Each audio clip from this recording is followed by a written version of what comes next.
E aí, galera, tudo bom? Meu nome é Carol.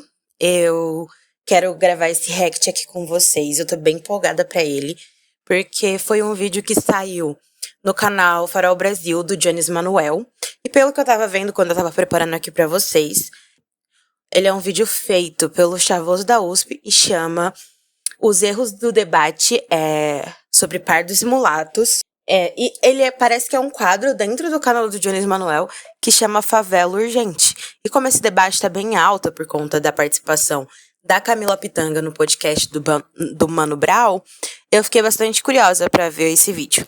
Mas antes de começar diretamente no assunto do vídeo, antes disso tudo eu queria fazer uma rápida contextualização assim com vocês, porque esse assunto tem me interessado bastante, né? Pra quem não sabe, eu sou estudante de História, já passei do último ano, na verdade, tô um ano atrasada, mas só tenho 2 matérias basicamente pra concluir. E esse tema da racialidade atravessou toda a minha formação, né? Tanto como pessoa quanto como acadêmica, justamente porque eu sou uma pessoa preta. E, tipo assim, eu tenho me conectado mais com os debates raciais nos últimos tempos, justamente por conta de toda essa polêmica que vem surgindo sobre a questão de pardos e mulatos. E é justamente por isso que eu gostaria de trazer esse tema pro canal, porque eu acho que é um assunto muito interessante de debater, né? Existe toda essa ideia que vem surgindo, assim, recentemente, que pelo menos que eu tenho entrado em contato, e que tem tentado se estabelecer na academia também, que é uma ideia de parditude, né? A gente sabe que no momento atual existe um consenso, assim, do movimento negro na academia, de que, na verdade, pretos e pardos podem ser considerados parte do mesmo grupo, que são os negros.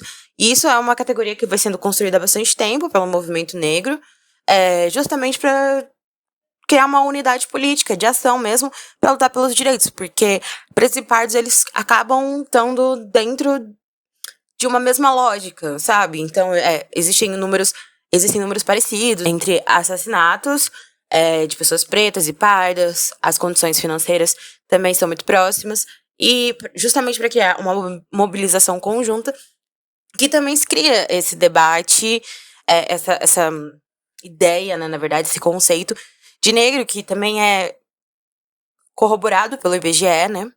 Mas é interessante notar que, apesar desse termo partitude estar sendo retomado com essa característica, porque se está defendendo uma certa ideia de orgulho pardo, principalmente por conta de algumas coisas que eu acho que talvez o Chavos da USP vai falar aqui, mas de questão de cotas, a própria questão da internet mesmo, do debate racial que ocorre, no sentido de as pessoas, elas às vezes podem acabar, tipo, questionando, né, a racialidade de algumas pessoas, ou até o sofrimento de algumas pessoas, por elas serem pessoas mais claras. Eu espero que vocês gostem, e se vocês quiserem mais conteúdos como esse, se inscreve no canal para o YouTube poder te notificar, deixa o seu like para mostrar para o YouTube que você gosta desse tipo de conteúdo, e também deixa um comentário falando o que você achar desse vídeo. Então, bora lá, galera! Não sei se vocês acompanharam, né, o quanto acompanharam, então vamos começar do começo. O que aconteceu nessa última semana que fez esse debate se reacender? Letícia, o copinho de alumínio é a melhor coisa que tem, né? Da casa nordestina tem que ter um copinho de alumínio. O meu ainda tá mais, né, que tem aqueles que vêm sem esse negócio aqui, aí tem os nomes das pessoas escritos, né? Adoro. Enfim. Na semana passada, Camila Pitanga, a atriz Camila Pitanga, e o pai dela foram os convidados do podcast Mano a Mano, podcast do Mano Brown. E aí, o Brown chamou a Camila Pitanga de mulata. Não é a primeira vez no programa dele que ele usa esse termo, tá ligado? Ele já usou em outros programas. Ele se refere, né, a si mesmo, ele se... É até um pouco engraçado ouvir o Brau falando isso, porque nas músicas dele, ele sempre fala muito de preto, usa esse termo, né, como um termo positivo. E eu achei interessante, assim, porque mulato, eu até vi um vídeo esses dias, se eu lembrar de deixar, eu vou deixar o link aqui pra vocês, aqui embaixo, muito interessante sobre o peso que a palavra mulato tem, né, principalmente sobre as mulheres, porque as mulheres negras foram hipersexualizadas durante muito tempo, e todo esse termo envolvia muita fetichização do corpo negro, né, feminino em especial. Define como mulato, e isso gera polêmica, né? Nesses últimos anos foi muito falado que mulato, e essa é uma coisa que eu vou pautar. Ele vai falar, né, tipo, que provavelmente mulato não veio de mula, né, como sugeriam há algum tempo atrás, mas ao mesmo tempo, eu vejo também muita gente tentando defender o tema, né, tipo assim, defender o termo, sabe? Mas vamos ver o que o Chavoso vai falar, porque estou curiosa. Tá melhor daqui a pouco também, né, mas eu já tô introduzindo que a palavra mulato, ela teria vindo da palavra mula. Então seria uma comparação entre a mula e a pessoa humana que vem de um relacionamento interracial. Assim como a mula é fruto de um relacionamento de um cavalo com uma jumenta, ou de um jumento com a égua, né? Se eu não me engano, é isso. E aí nasce a mula, que é um ser híbrido e considerado inferior, ou antigamente, pelo menos era, porque não consegue se reproduzir. E aí, num passado, né, de 100 anos atrás, mais ou menos, quando se acreditavam alguns teóricos que os mestiços, enfim, as pessoas interraciais, elas seriam também estéreis, então não conseguiriam se reproduzir, ou teriam outros tipos de inferioridade. Nossa, cara, isso é muito absurdo, assim, né? Tipo, eu não tinha noção disso que o Chavoso tá trazendo agora, sobre essa questão dos mulatos, né? Porque eu acho que dentro do Brasil a gente tem bastante acesso ao debate sobre como o mestiço foi, de certa forma, valorizado como essa figura da democracia racial no Brasil. E essa questão da mestiçagem, assim, desse ponto de vista, eu nunca tinha entrado em contato. Genética e biológica, se fazia essa comparação entre essas pessoas e as mulas. Essa é uma tese, né? Bastante aceita, mas que sim tem contestação. A gente vai falar isso daqui a pouco. A gente não, eu, né? Eu falo a gente, mas só tem eu aqui, né? Eu e as vozes da minha cabeça. Então, o Brau, ele usa essa palavra mulato, é uma palavra polêmica, e é isso. E aí, tem a senhorita lá, né, Beatriz, que vocês estão citando aqui no chat, que ela está tentando também, de toda forma, reabilitar essa palavra, essa expressão. O Brau chama Camila Pitanga de mulata e ela não aceita. Ela diz, não, eu sou negra. Vamos ver o vídeo e vamos vendo aí os desdobramentos que isso teve também. Essa menina aí que ele fala, ela tem sido bastante conhecida, assim, e é bem polêmico tudo que tá acontecendo nesse sentido, né, dessa valorização, dessa mestiçagem, como algo muito positivo, assim, ou como uma identidade racial própria, sabe? Não que eu não ache que existem, assim, como eu posso dizer, tipo... eu esqueci a palavra, sabe? Mas, tipo, são coisas que elas estão ali numa espécie de... inexplicabilidade. Não é inexplicabilidade. Elas estão uma espécie de limbo, assim, digamos assim. Muitas vezes, né, no Brasil, assim, sobre a identidade racial. Mas acho bem complicado. E ela teve uma fala bem problemática, assim, sobre, na minha percepção, sobre esse caso da Camila Pitanga, que ela foi uma pessoa que colaborou para contestar a raça da Camila Pitanga, né, a raça, porque rolou toda uma fake news de que a Camila Pitanga, na verdade, seria fruto de um relacionamento extraconjugal que a mãe dela teve com um francês. E isso foi inventado, assim, justamente para questionar a posição racial da Camila Pitanga, né, a sua declaração racial ali. Porque, né, isso afetou bastante a família e tal, né? Tipo assim, você meio que agride aquela família, aquela certa honra, né, que existe. É, não uma certa honra, mas um respeito que eles parecem tentar mostrar, assim, pra gente, pro público. E como se a mãe dela tivesse sido infiel, etc e tal. Mas o que acontece é que isso não era de verdade, né? Não era verdade. A Camila Pitanga é filha de um pai e de uma mãe negras. E aí estavam tentando desvalorizar a identidade racial dela, partindo disso, dessa fake news. E depois, além disso, essa tal de Beatriz aí, ela ela fez um comentário, assim, que pra mim foi bastante problemático. Ela comentou que a Camila Pitanga se identificando como uma mulher negra, ela confunde a identificação de pessoas pardas. E isso me deixa um pouco assim. Eu tava tentando realmente entender toda essa questão, ver qual que era do bagulho, mas eu não sei. Mas bora continuar com o vídeo do Chavo. Porque tá grande o bafafá, hein? Vamos lá. Ó, vou colocar aqui o vídeo que o Metrópolis postou. Então, Metrópolis posta, né? Durante a participação no podcast Mano a Mano, Camila Pitanga corrigiu Mano Brown, apresentador do programa, ao ser chamada de mulata. Negra, respondeu prontamente a atriz de 48 anos, deixando claro como prefere ser identificada racialmente. O episódio, que foi ao ar na última quinta-feira, dia 21 de agosto, abordou temas como ancestralidade, identidade e percepção social da negritude. Logo no início da conversa, Brown questionou como deveria se referir à convidada. Você é mulher mulata? Posso usar esse termo ou não? Perguntou. Negra, respondeu Camila, firme. O rapper tentou contextualizar. Você sabe que a gente é lido como pardo, certo? Ao que ela rebateu. Tudo bem, mas eu não me chamo de parda.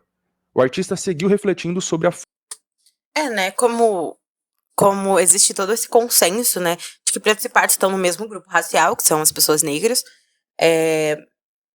Então, não, mesmo que se ela realmente, tipo, se existisse, ou enfim, como eu posso dizer, se essas categorias são tão divididas assim, ela realmente, se ela fosse ser uma mulher parda, ela ainda assim seria uma mulher negra, certo?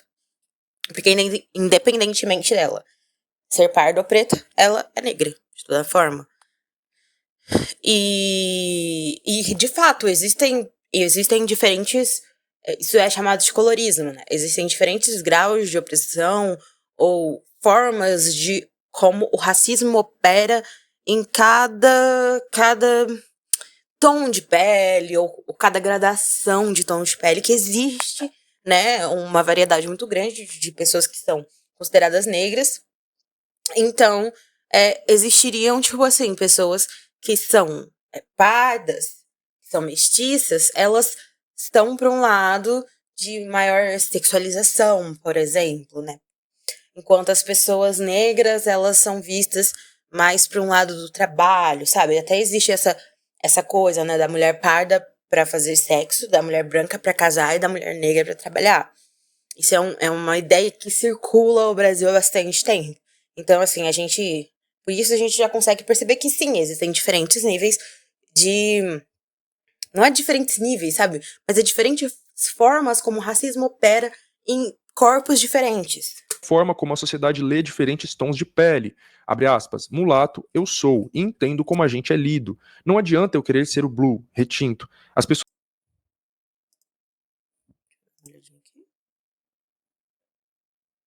Tá gravando bonitinho, né?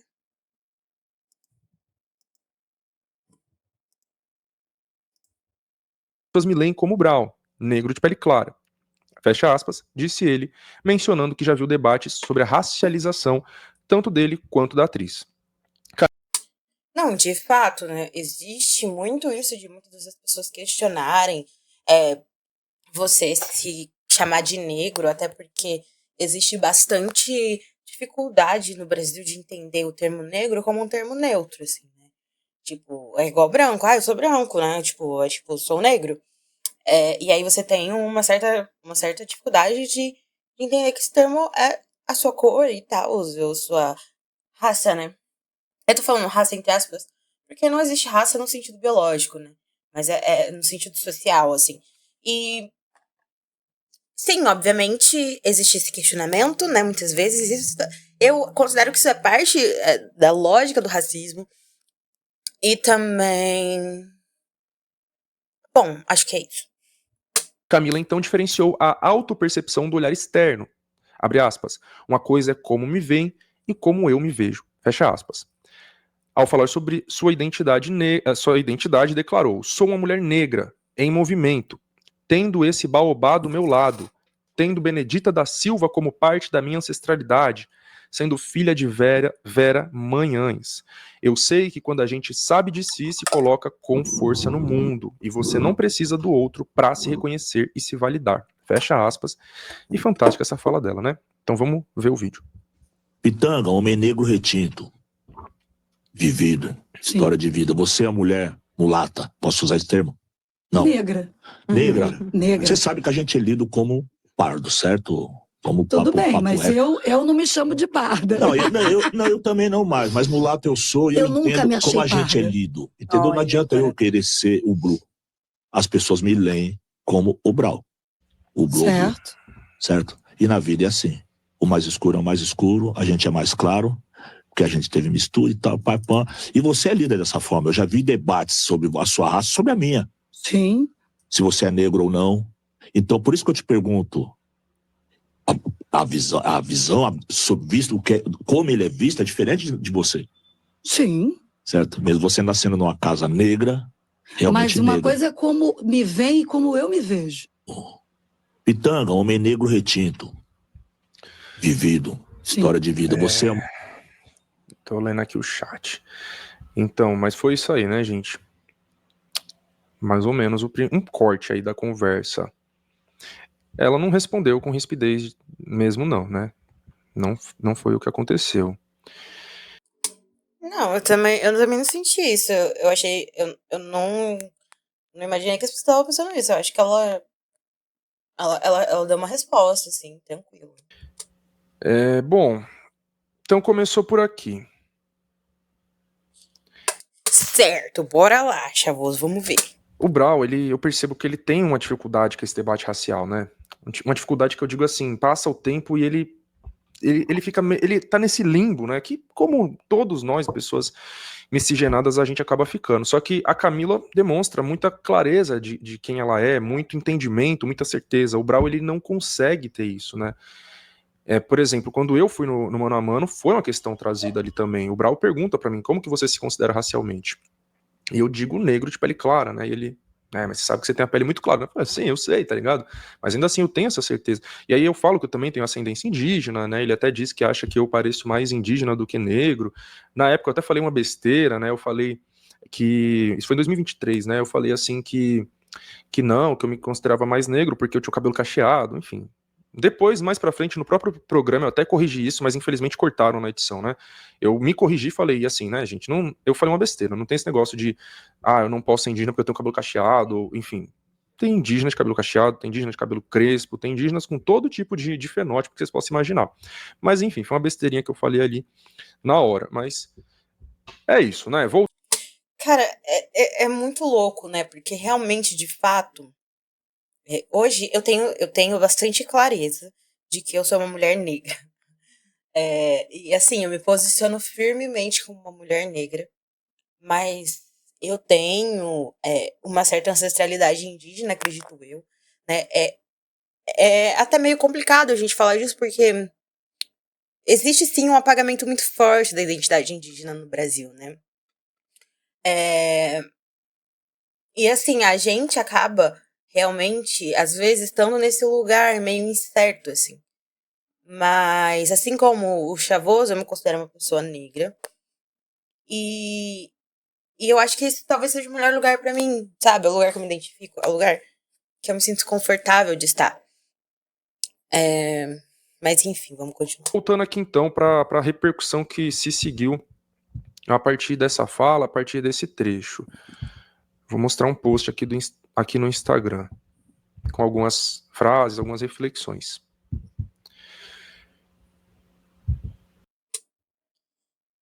E outra coisa que eu acho interessante da gente comentar é que, por exemplo, o Chavoso, ele é um cara favelado, assim. E, e isso acho que impacta bastante também na, na racialização que as pessoas acabam colocando em cima dele, né? Como o mundo vê, mas, enfim, não necessariamente da forma como ele se vê exclusivamente. Mas eu acho que isso tem um impacto, sim, porque socialmente as pessoas também são lidas pela sua classe, sabe?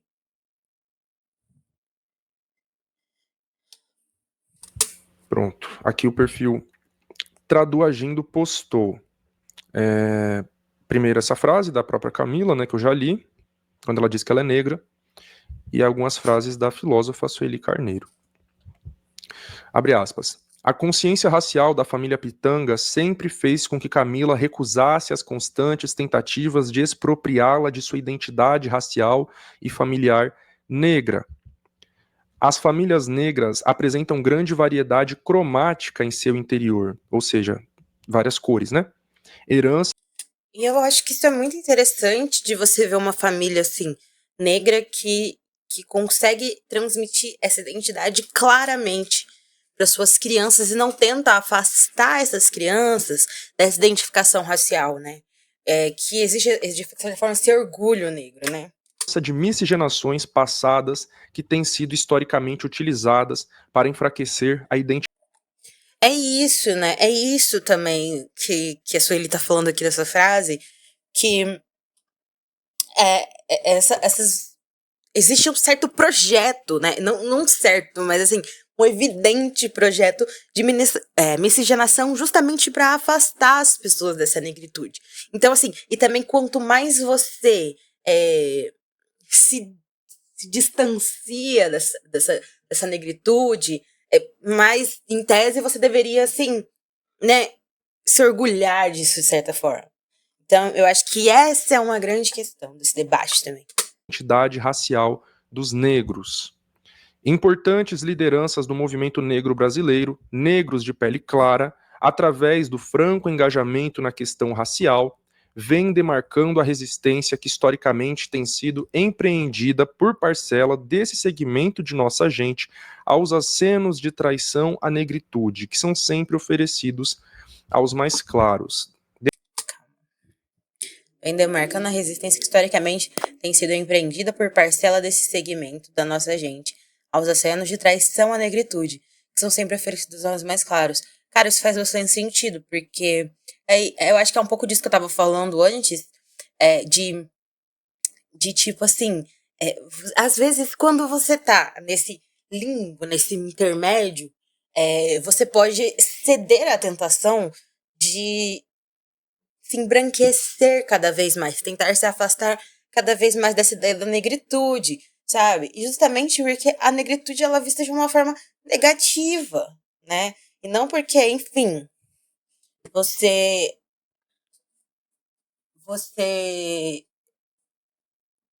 naturalmente faria isso, sabe? Deixa eu ler de novo, que aqui tá mais complexo. Importantes lideranças do movimento negro brasileiro, negros de pele clara, através do franco engajamento na questão racial, vem demarcando a resistência que historicamente tem sido empreendida por parcela desse segmento de nossa gente aos acenos de traição à negritude, que são sempre oferecidos aos mais claros. Basicamente, ela está falando do que eu acabei de falar, dessa questão do limbo racial, quando você é um negro de pele clara, né? E aí você vai ser colocado em vários lugares, posições e julgado de diferentes formas por cada lado, né? Mas essas pessoas elas estão dentro do movimento negro, inclusive em posições de liderança. Os jovens negros sabem que o policial nunca se engana, sejam eles mais claros. É isso, é isso. Os chamados pardos, né, que a gente conceitualmente e convencionalmente, na verdade, costuma chamar de negro de pele clara, negro de pele escura ou pele retinta. São pessoas que estão em situações sociais muito parecidas. Muito parecidas. Ou escuros. Exatamente. Umas frases da filósofa Sueli Carneiro, que é uma grande referência nesse debate. E aí, esse debate, ele enfim, ele vai levar para essa questão da parditude, né, que vocês estão comentando bastante aqui, que para quem não sabe, para quem não teve contato ainda, né, com esse termo, né, na verdade é mais um termo. Tem uma pessoa por trás disso, desse conceito, entre aspas.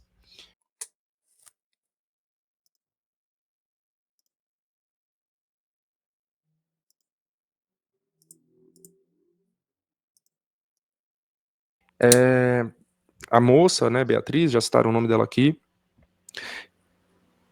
que, enfim, eu tô pensando como falar, né, como colocar. Eu já segui ela, eu já acompanhei ela, eu já participei até de um programa junto com ela, na Dia TV.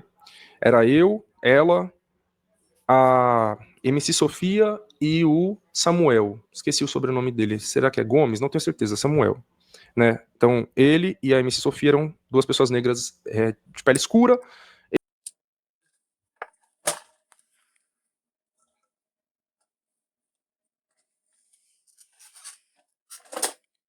Eu, negro de pele clara, e a Beatriz, né, como parditude, entre aspas, se declarando como parda.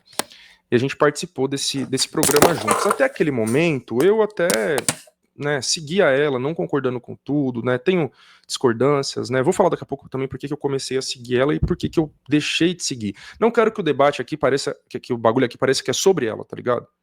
Mas ela tá encabeçando esse movimento da chamada parditude, como eu disse, tentar reabilitar o conceito de mulato e assim vai, né, então, querendo ou não, é importante falar. Depois daquele debate, mano, daquele programa que a gente gravou, ela teve uma certa tretinha lá com a MC Sofia, né? Ela postou um corte lá com a fala dela meio descontextualizada e acabou pegando mal. E aí eu já achei zoado da parte dela. Não querendo assim falar, mas já falando, essa não foi a única atitude esquisita dessa moça, dessa mulher. Ela, aparentemente, pelo que eu vi, não posso confirmar, supostamente, ela é uma pessoa trans excludente. Então ela tá ligada ali ao que se chama de feminismo radical, que não aceita as mulheres trans ali como parte, né, como mulheres, sim, né? Ela, né? Mas eu parei mesmo de seguir, mano. Assim, depois teve outra coisa, né? Que posicionamentos absurdamente transfóbicos, evidente.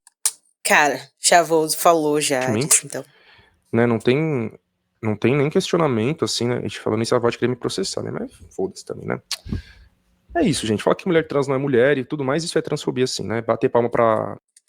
É isso, né? Jake. É isso. É isso. E é importante a gente colocar, e uma pessoa falando um dia, e eu repito isso, que não se chama pessoas transfóbicas de feministas radicais. Tem que se colocar o nome que elas são. São pessoas trans excludentes. Que Rowling lá, com as asneiras que ela fala. Então isso tudo eu já tava ficando por aqui com ela. Eu falei, gente, não tá dando mais. Até um dia que ela me posta que... Basicamente, tá? Eu vou resumir a ideia do vídeo. A gente fala muito sobre a miscigenação no nosso país, ela ter acontecido através do estupro de mulheres negras e indígenas durante a colonização, o que é um fato. Só que ela fez um vídeo dizendo, basicamente, que os próprios indígenas entregavam as mulheres para serem estupradas pelos portugueses. Esse dia, para mim, foi a gota d'água, foi o dia que Porra, disso eu não sabia. eu parei de seguir ela. Eu falei, não, aí pra mim já é demais. É a mesma lógica de falar, né, como o Bolsonaro falou no Roda Viva, de que os europeus nunca pisaram no continente africano, os próprios africanos é que se entregavam para serem escravizados. É a mesma lógica, tá ligado? De tirar essa responsabilidade dos europeus pela escravidão, pela colonização, pelo genocídio, pelo estupro. É uma generalização absurda dos povos indígenas, que eram centenas, milhares de povos. Se essa prática supostamente aconteceu com um povo ou outro, não se pode dizer que os povos indígenas faziam isso. Eu achei isso absurdo. Já tinham muitas outras coisas que eu já vinha achando absurdas, e aí, pra mim, isso aí foi a gota d'água, né? Eu conheço ela e o trabalho dela quando ela me marca no story, né? Ela tinha me marcado no story dizendo que até entrar na USP eu me considerava branco, e aí lá na USP eu passei a me considerar negro, alguma coisa assim, distorcida, né? Uma coisa que eu nunca disse. Ela me marcou, eu respondi assim, respeitosamente, falei, não, isso não é verdade, né? Não é bem assim, expliquei. Beleza, ela reagiu de boa também, a partir daquele momento eu comecei a seguir. E aí eu fui seguindo durante um tempo porque eu concordava com algumas coisas. E aí, com o tempo, eu fui vendo que eu discordava mais do que eu concordava. O que eu concordava? Primeiro ponto, uma coisa que eu falo há muito tempo, bem antes dela. Não concordo que todo pardo é negro. Quando se diz 56% da população brasileira é negra, eu não concordo com isso. Todo pardo é negro, não concordo com isso. Pardo é papel, pardo não existe, não concordo com isso. Minha mãe é uma mulher de ascendência branca e indígena. Ela não tem ascendência negra. No censo do IBGE em 2022, ela se declarou parda. E ela não pode entrar nessa estatística de 56% da população brasileira como negra. Então, quando eu sempre disse isso, né? De fato, essa é uma questão. Essa é uma questão porque muitas pessoas que têm origem indígena acabam sendo apagadas nesse senso e colocadas nesse lugar, né? De que não concordo que todo pardo é negro, é porque eu estava dizendo isso, que isso é um apagamento indígena. A gente tem pessoas caboclas, né, digamos assim, né? Principalmente no norte e no nordeste, minha mãe é do interior de Pernambuco. Então, principalmente no norte e no nordeste, tem muita gente que é uma mistura de brancos com indígenas, que não tem ascendência negra e que se autodeclara parda. Não tem como dizer que essa galera é negra, ponto. Então, nisso eu concordava com ela. E por isso eu comecei a...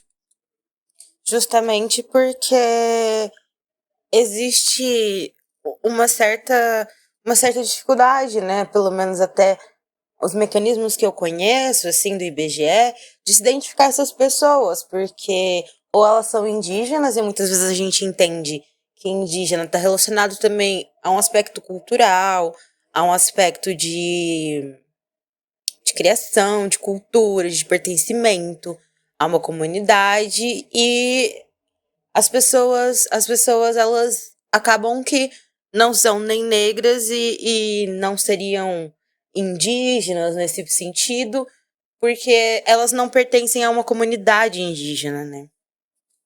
seguir. Com o tempo eu fui vendo que as ideias estavam indo para outro rumo, outras coisas, e aí eu fui, né, discordando mais do que concordando, até que eu parei de seguir pelos motivos que eu já coloquei aqui. Enfim, né, não tô vendo o chat nesse momento. Depois eu vou vendo aí, se vocês estiverem colocando perguntas e dúvidas genuínas ou comentários, eu vou respondendo e colocando aí para vocês, né? Espero que tenha gente falando groselha. Mas é isso, né? Então, nesse primeiro momento, falando um pouco sobre essa pessoa e esse conceito que ela tá tentando emplacar aí. Agora eu vou voltar um pouco aqui para essa questão da Camila e do termo mulato, né?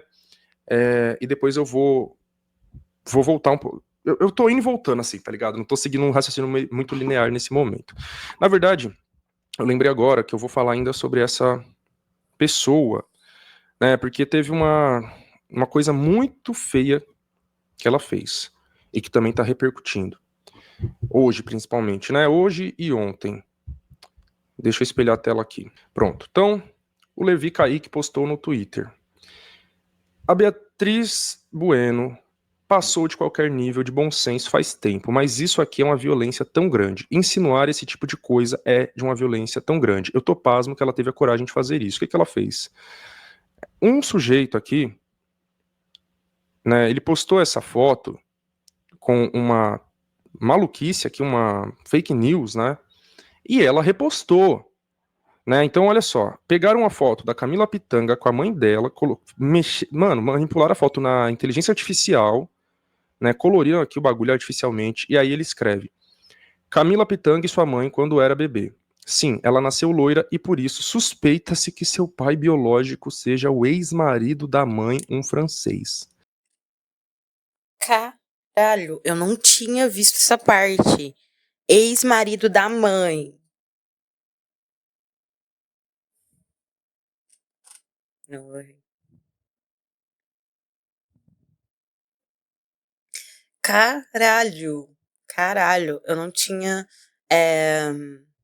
visto tudo isso e tal. que seria um ex-marido dessa mãe, não sei o quê. Enfim, essa fake news aqui é de doer, é de doer.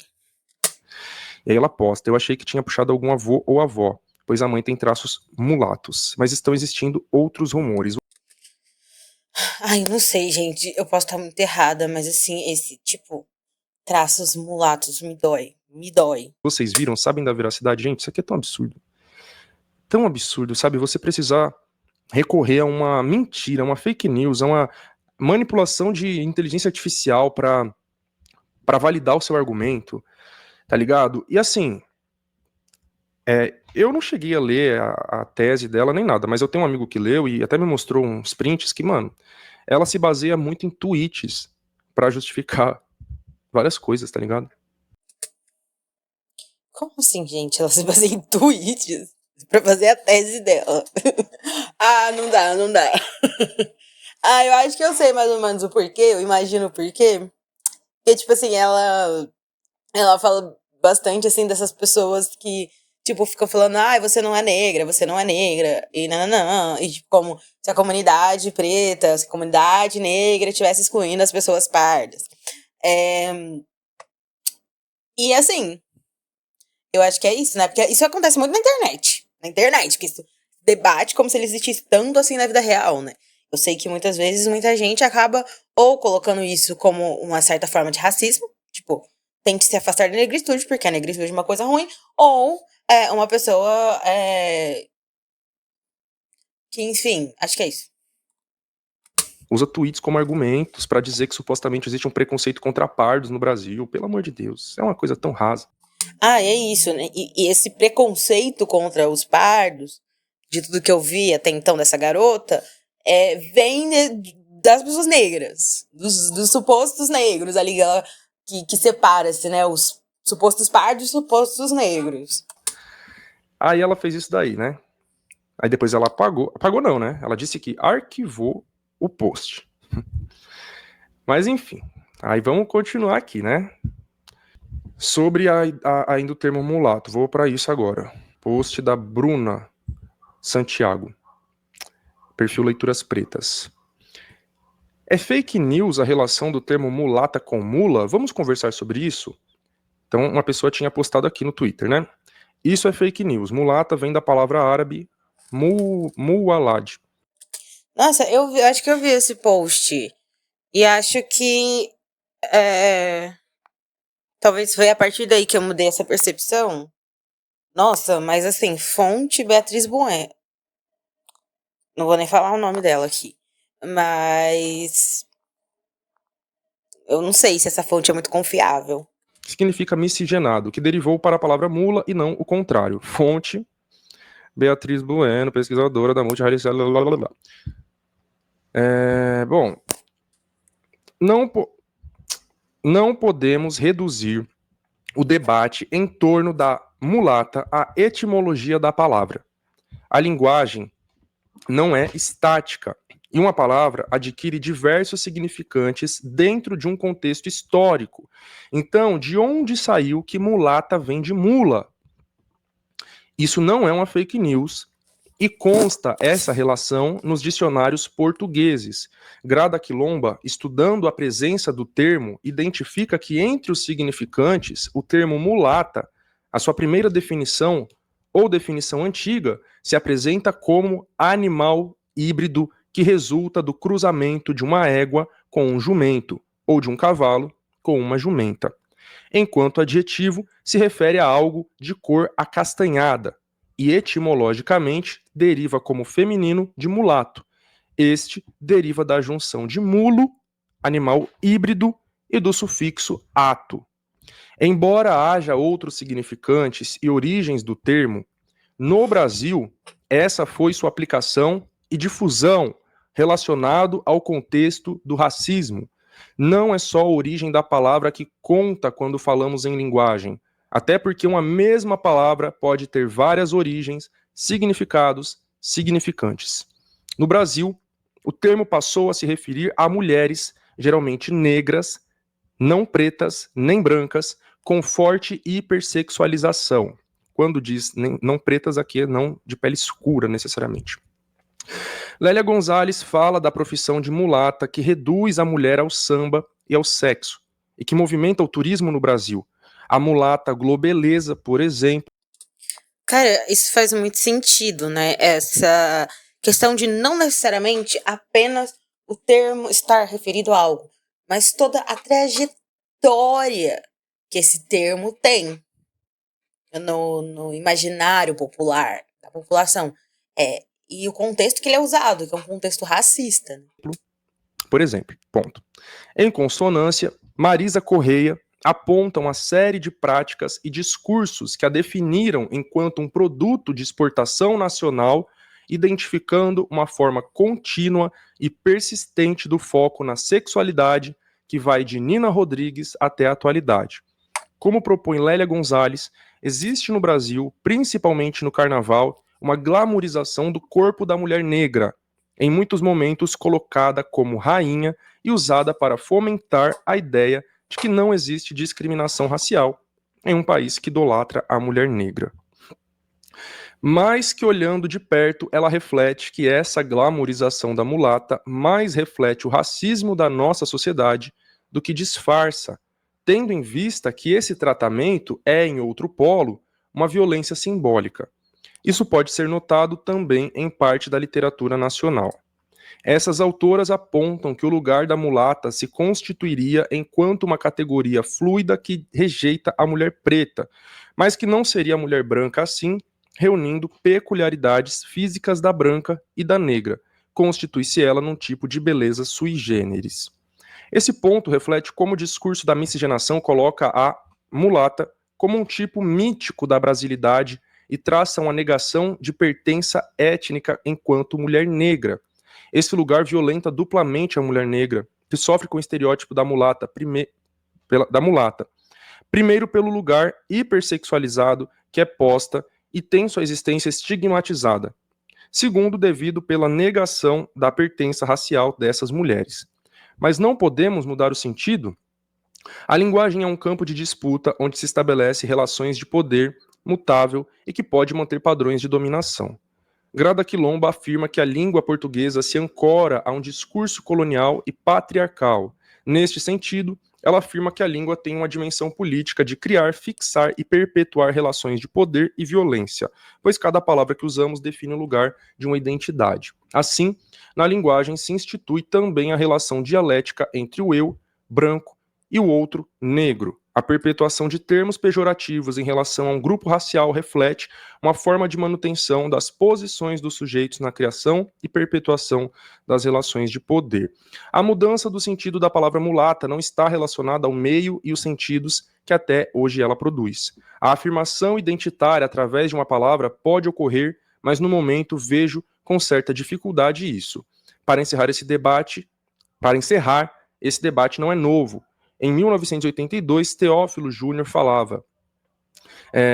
Teófilo aponta que acredita ocorrer uma grande dificuldade em relação a uma reformulação do estereótipo da mulata, já que fora tão bem articulado em todos os setores da sociedade. Para ele, este é um dos estereótipos mais solidificados na sociedade brasileira, com um peso extremamente negativo para as mulheres negras. Para desconstrução, apagamento e desuso desse termo, requer uma mudança significativa que pode advir de uma produção científica e literária combativa aos mitos e estereótipos em torno da mulher negra, e que, além de traçar esse combate, estabeleça novas narrativas de orgulho à pertença racial. Nesse sentido, vemos a importância do folheto ao reafirmar a identidade da mulher negra e recusar o termo mulata e os estereótipos advindos do mesmo. Viram que a origem em si não resume o sentido? Referências usadas no fio. Começo falando que parte deste fio está na minha pesquisa Mulheres Negras e Representatividade, Raça e Gênero na Literatura de Cordel. Discutindo o folheto Não Me Chame de Mulata, desenvolvo uma análise sobre o tema. A Bruna Santiago. Algo que precisei fazer foi pesquisar linguagem e racismo. Para isso foi fundamental o contato com a obra Pele Negras, Máscaras Brancas, de Frantz Fanon. Ainda sobre a linguagem, uma obra importante é a Memórias da Plantação, da Grada Quilomba. A autora discute o racismo e sexismo na língua portuguesa. Inclusive, a obra foi publicada 10 anos antes na Alemanha do que em Portugal e no Brasil. Uma coisa Uma coisa importante para a nossa geração é parar de achar que inventou a roda. Debate sobre a presença da mulata na literatura, no imaginário e na identidade nacional não é novo. Em 1982, Teófilo já falava de como esse termo tinha peso histórico. Aqui os ensaios Preconceito de Cor e A Mulata na literatura brasileira. Outras referências, Marisa Correia sobre a invenção da mulata, Regina Dal Castagné, Entre Silêncios e Estereótipos, Relações Raciais na Literatura Brasileira Contemporânea. Resumindo, gente, é muito menos sobre a origem etimológica, né, qual que é essa origem do termo, e muito mais sobre a aplicação dele no contexto do nosso país. E sim, historicamente, a palavra mulato ou mulata foi usada nesse sentido, num sentido depreciativo ou supostamente, né, uma suposta admiração baseada em hipersexualização, que também é uma forma de racismo. Então, achar aquela globeleza, né? Porque quem é mais novinho assim, né, adolescente, não vai, né, saber o que é globeleza. Até poucos anos atrás, a Globo colocava uma mulher negra de pele mais clara, seminua ou nua, né, enfim, para dançar, sambar na televisão na época do carnaval. Então pesquisem aí depois, né, globeleza no YouTube, que vocês vão ver os vídeos da época, né? Acho que até 2019, alguma coisa assim. Então, se você achar a globeleza gostosa, não é nada antirracista, tá ligado? Você hipersexualizar homens negros, dizendo que eles têm né, o negócio grande, isso não é ser antirracista. Pelo contrário, isso é ser racista também, é uma forma de racismo. Sim, sim, essa pseudo-valorização, né, do corpo negro, enquanto na verdade continua nessa chave racista, de olhar para o corpo negro como até quase de certa forma, assim, né, falar isso é meio duro e tal, mas animalizar de certa forma esse corpo negro, né, porque essa oposição entre branco e negro, do branco como racional e do negro como físico, como animal, como instinto. Então, de fato, é muito complicado. E é importante a gente lembrar que os termos, eles têm uma história. Eles têm uma história. Né? Outras pessoas, além disso, colocando em cima da nossa população um termo e usando ele de forma a mascarar esse racismo, né? A fingir que não existe por uma pseudo-valorização desse corpo, como a gente já disse. E é isso, né? Os termos, eles têm história. Eles têm história. Não sei de onde eles vêm. De como eles foram usados. Também, tá ligado? Então é isso. O termo mulata no nosso país, ele se construiu dessa forma. O termo mulato também, a partir de uma questão de hipersexualização e também a partir de uma comparação dessas pessoas miscigenadas, nós, com essas mulas, com esses animais, né, que eram fruto também de miscigenação. Isso vem de um período da história do nosso país ali entre o final do século XIX e o começo do século XX. Acho que eu vou entrar um pouco nisso agora. Não, na verdade... vou entrar nisso. Eu ia mostrar um outro vídeo, mas eu não vou mostrar não. Acho que não tem necessidade de entrar ainda mais nesse debate sobre a origem da palavra mulato. Então eu vou falar um pouquinho sobre a minha trajetória e a minha identificação racial, como que eu construí isso, como que eu fui entendendo tudo isso. Bom, eu falei pra vocês que a minha mãe é uma mulher. Eu uso o termo cabocla, tá ligado? Eu sei que vão ter pessoas indígenas que também não vão gostar muito desse termo. Por que eu digo cabocla? Porque aí já vai entrar em outro debate, né? Dentro do movimento indígena tem esse debate, né, sobre quem é indígena e quem não é. Ser indígena não é só uma questão de autodeclaração, como ser negro, tá ligado? Então, para ser indígena, você tem que ter o reconhecimento de um povo, você tem que ter o pertencimento a um povo, tá ligado? Você é indígena, beleza, de qual povo? Só que vão ter pessoas indígenas que também vão discordar disso. Não, isso não é verdade, não precisa ter o reconhecimento, enfim, é debate, gente, não tem consenso. Mas eu não sei de qual povo eu e minha família descendemos. Sei que minha mãe... É isso, assim. Eu sou mãe de uma mulher negra, com a pele clara. Ela tem traços claramente, assim, negros. Ela tem um cabelo crespo e tudo mais. Ela tem o nariz mais evidentemente de uma origem negra. Eu tô falando isso porque minha mãe, ela tem uma pele bem clara, tá? E meu pai, ele... Ah, e minha mãe é fruto de miscigenação também. Meu pai, ele é... Aparentemente existe alguma coisa negra, assim, uma origem negra, uma veia negra na família, mas ele tem bastante traços indígenas. Mas assim, né? É isso. De onde, quando, isso a gente não sabe. E eu sempre assim, tendo a falar, eu acho que eu tenho alguma origem indígena, alguma ancestralidade indígena. Mas também não sei qual, né? No interior de Pernambuco, é uma região onde tem muito povo chucuru, povo funiô, né, ali no Agreste.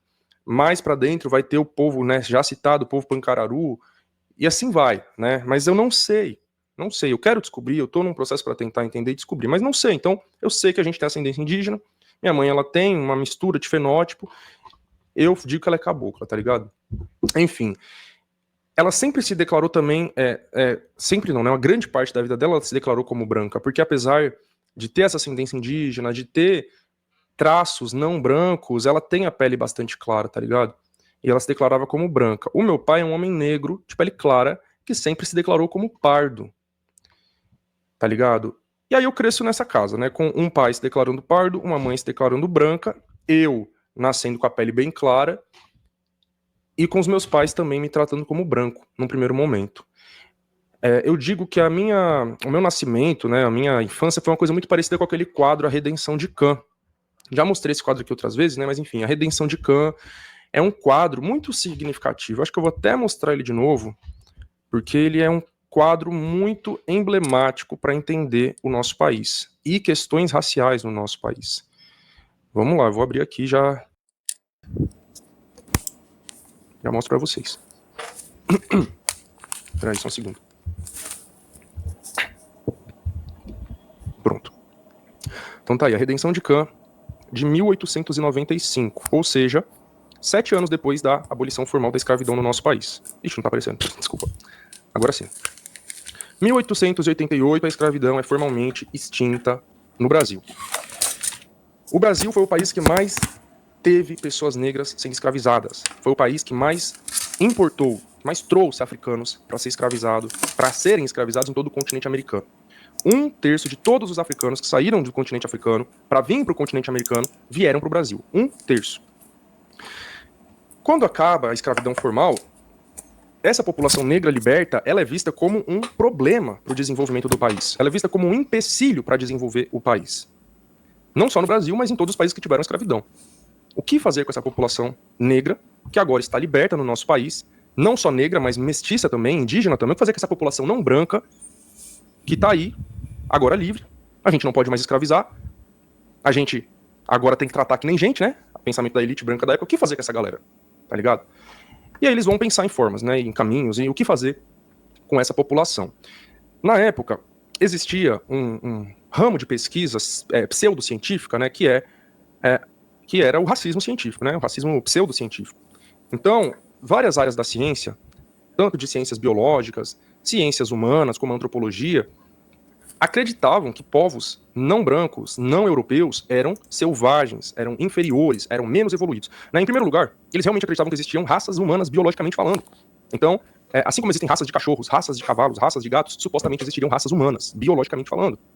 Supostamente também existiria uma superioridade da raça branca, dos europeus, né, principalmente os anglo-saxões. Então, dentro da própria Europa, eles criavam ali uma certa hierarquia dos brancos, né? Os brancos latinos ali da Península Ibérica, eles eram inferiores aos brancos anglo-saxões, né? Quando eu digo Península Ibérica, portugueses e espanhóis, eles seriam brancos que estão abaixo dos brancos alemães, os arianos, né? Enfim, depois vai vir toda a lógica do Hitler, né? Do arianismo, essas porra toda louca que ele fez lá, né? Da superioridade que ele acreditava que eles tinham.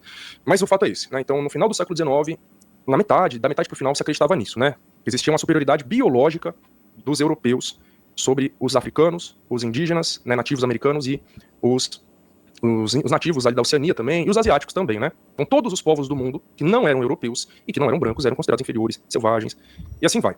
Então tem uma grande... Maravilhosa essa ideia, né? Dos europeus, assim, de que eles são o povo mais evoluído da Terra. A quantidade de pessoas não brancas dentro de um país era um empecilho pro desenvolvimento desse país, tá ligado? Era um atraso. E aí vão ter vários autores que vão falar sobre isso, né, na época. Esse quadro que eu estava mostrando aqui, A Redenção de Khan, como eu disse, é de 1895. Ele foi apresentado em 1911 no Congresso Universal das Raças, um congresso que acontece em Londres, justamente para os países que tiveram escravidão debater o que eles estavam fazendo com essa população negra liberta nos seus países. O Estado brasileiro, ele envia, o Estado, no caso o presidente, né, se eu não me engano era o Marechal Hermes da Fonseca, né, exatamente, o Marechal Hermes da Fonseca. É muito louco, né?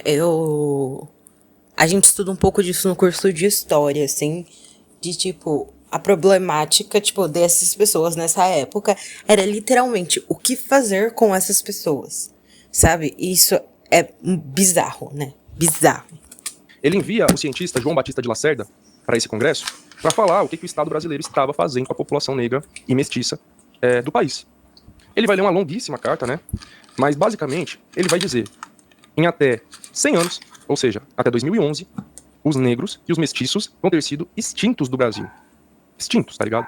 Ele cita duas coisas para essa extinção, para esse desaparecimento da população negra e mestiça. Uma coisa é o fato dessa população ter sido liberta e não ter sido integrada à sociedade. Agora essa população tá nas margens aí, lutando pela sua sobrevivência. E ela tende a morrer, tende a desaparecer, ele diz isso. E o outro fator é justamente a miscigenação. Isso mostra o que pra gente? Que toda essa lógica que a gente vive hoje, ela foi um projeto, basicamente, de extinção da população negra no Brasil. Negra e mestiça, indígena, né? Como o próprio Chavoso fala. Então, isso não é mera coincidência. Não é mera coincidência que as pessoas estejam vivendo em favelas, estejam vivendo à margem da sociedade, sejam jogadas e, tipo, nenhum direito para essas pessoas tenha sido garantido. Porque isso é basicamente a descrição de um projeto de extermínio da população negra no Brasil.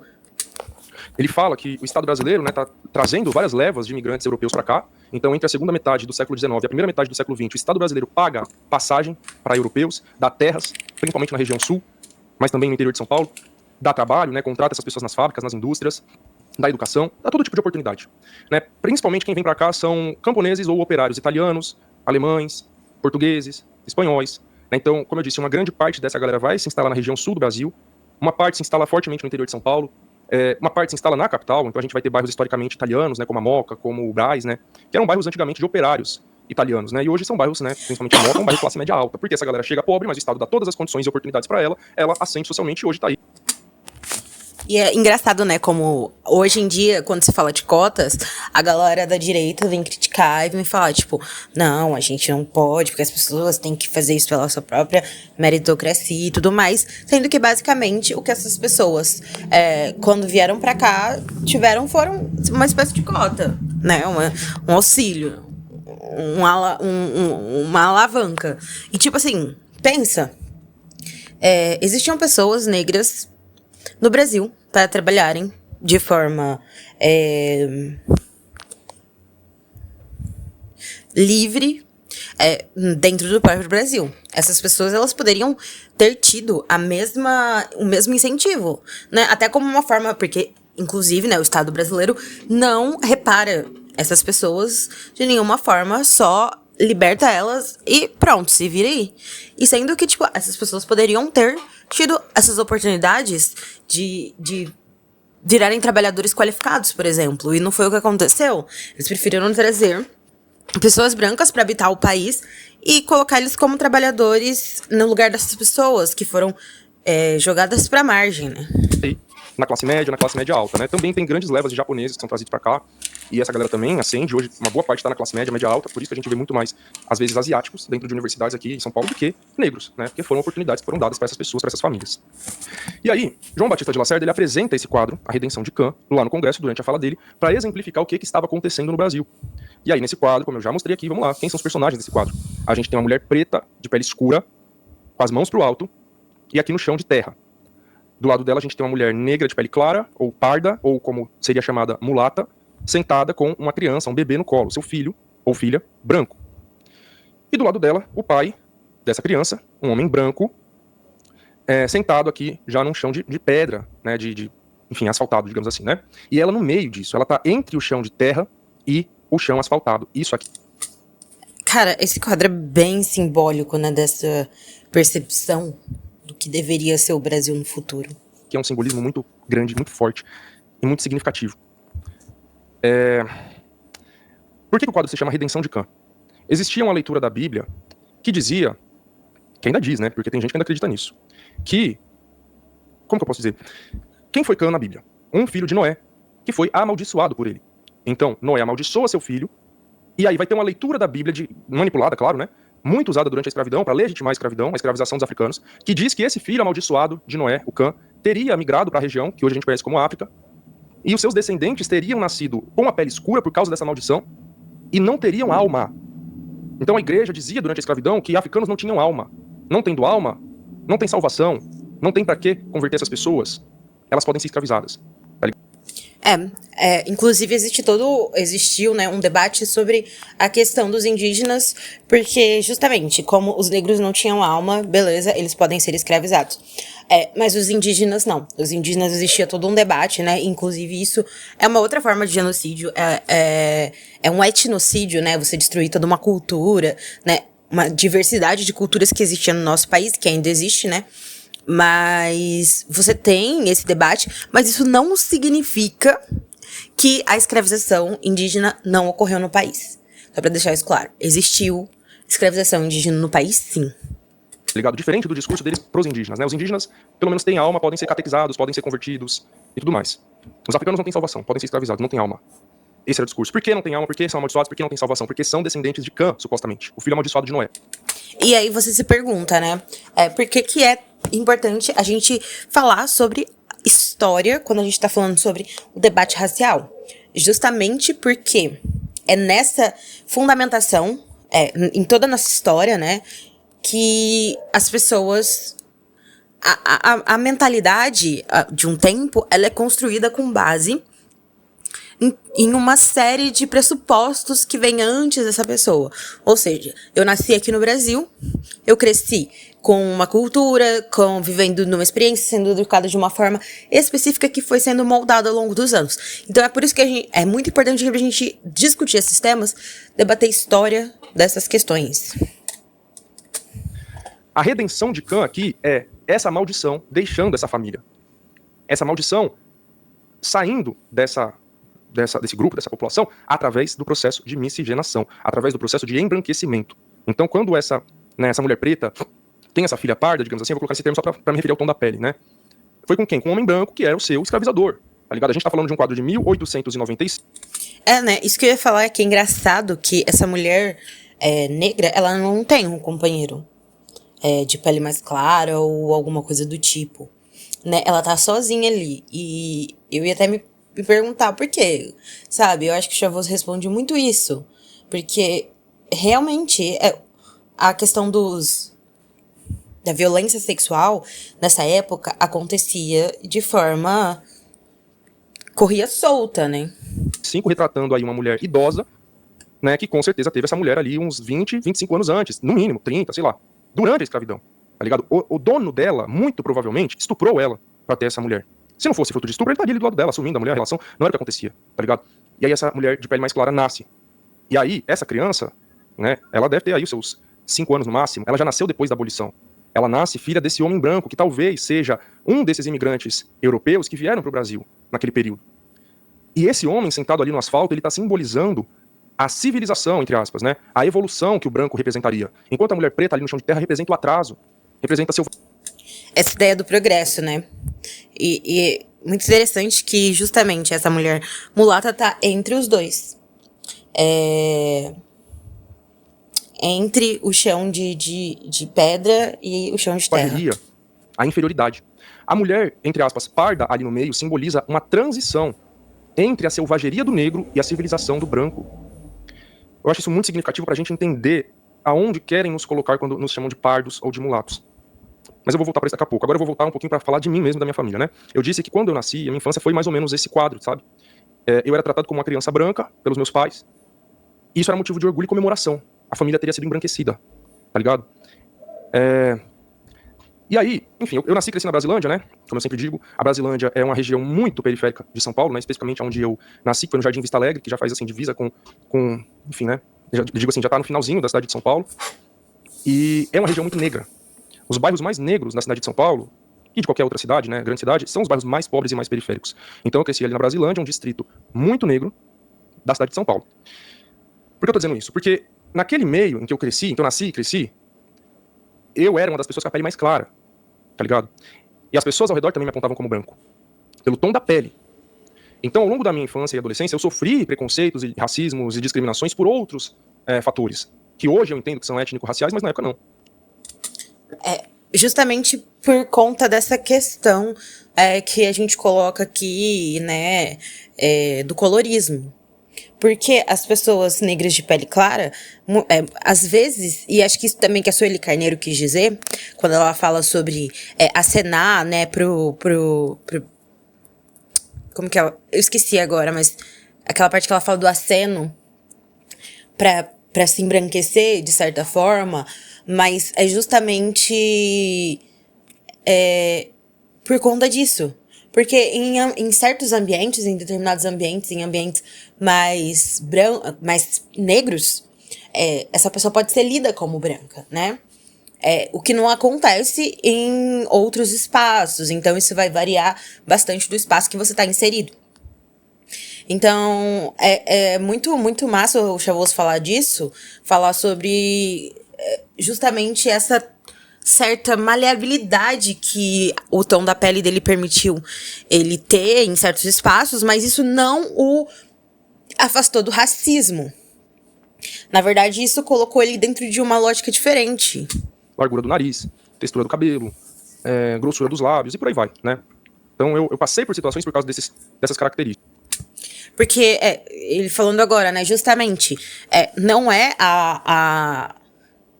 exclusivamente a cor da pele que vai determinar se uma pessoa lida como branca ou como negra. Os traços também da pessoa importa bastante nisso. E o espaço que ela tá também, né? Mas pela questão do tom da pele mais claro, eu era lido, né, tratado, enfim, como branco, seja pelos meus pais, pela minha família, seja por pessoas na escola e assim vai.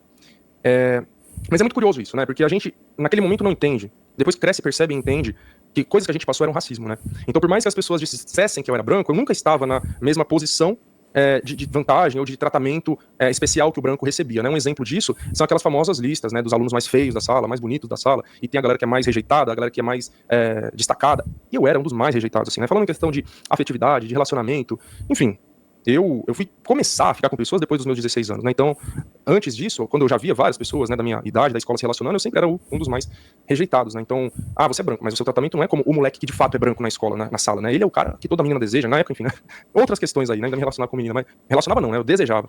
Mas hoje, enfim, depois não, né? Mas é isso. Então, você é branco, mas você é feio, horroroso e tudo mais, e a gente quer aquele ali com cabelo liso, né? A gente quer aquele ali do nariz fino, e assim vai.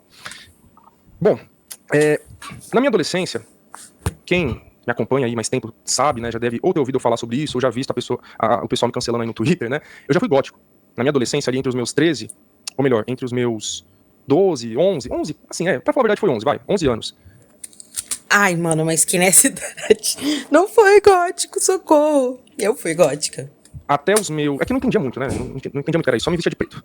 Até os meus 15, mais ou menos, eu fui gótico, tá ligado? Então me vestia de preto, e ia pro cemitério, coisas assim, né. E aí... eu rio, mas nada contra, gente. Até hoje eu tenho muitos seguidores góticos que me encontram por aí, eu acho o estilo maravilhoso, ainda ouço as músicas góticas, adoro, ainda vou pro cemitério.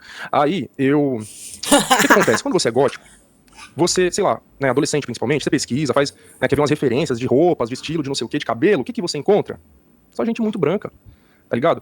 Eu vou até pesquisar aqui agora pra mostrar pra vocês. Se eu pesquisar aqui no Google, ó, estilo gótico, pra ver as referências de pessoas que vão aparecer. Aí apareceu arquitetura gótica. Cara, não era isso, peraí. Deixa eu ver como que eu posso colocar. Pronto, subcultura gótica, estilo gótico, né? Foi a recomendação que o próprio Google deu aqui pra mim. Deixa eu ver se não tem nada de errado aqui pra eu espelhar a tela pra você. Pronto. Então vocês veem, se eu pesquisar aqui, ó, subcultura gótica, estilo gótico, ó. Vocês entendem como que são as pessoas que aparecem? Tá ligado? Só pessoas muito brancas, de cabelo liso, né? Pessoas pálidas, na verdade. Nariz fino, né? Cabelo liso, pum. Imagina, você é um adolescente, né? Como eu falei, eu comecei com 11, 12 anos. Você é uma pessoa que ainda não entende as coisas, não tem mínimo letramento racial, tá ligado? Você só quer se inspirar em alguém pra você se vestir de um jeito. Isso aqui foi uma coisa que mexeu muito com a minha cabeça, na época, tá ligado? Com a minha autoestima, de pensar assim, porra, mano, eu não sou branco? Como é que eu não me pareço com essa galera? Eu não tenho a pele branca de fato. Eu não tenho cabelo liso, eu não tenho nariz fino. Aí eu começo a fazer coisas, assim, absurdas, né? Clássicos de muitas pessoas, né, negras, assim, de, por exemplo, colocar pregador no nariz pra afinar o nariz, eu fiz isso. Comecei a fazer progressiva no cabelo com, sei lá, meus 12, 13 anos de idade. era progressiva, relaxamento, coisas que, assim, destruíram meu cabelo. Coisas doloridas, tá ligado? Progressiva, quente, muito dolorido. Ainda mais que eu fazia com aluno, né? Porque não tinha dinheiro, fazia com os alunos e a galera que tava aprendendo ainda lascava meu couro cabeludo. Isso é uma realidade muito comum. Eu acho que eu comecei a fazer alisamento até um pouco mais nova. Eu tinha 10, 11 anos, acho que nem pode, né? E eu sei que a minha mãe me falava e tal, que quando eu era bebê, eu não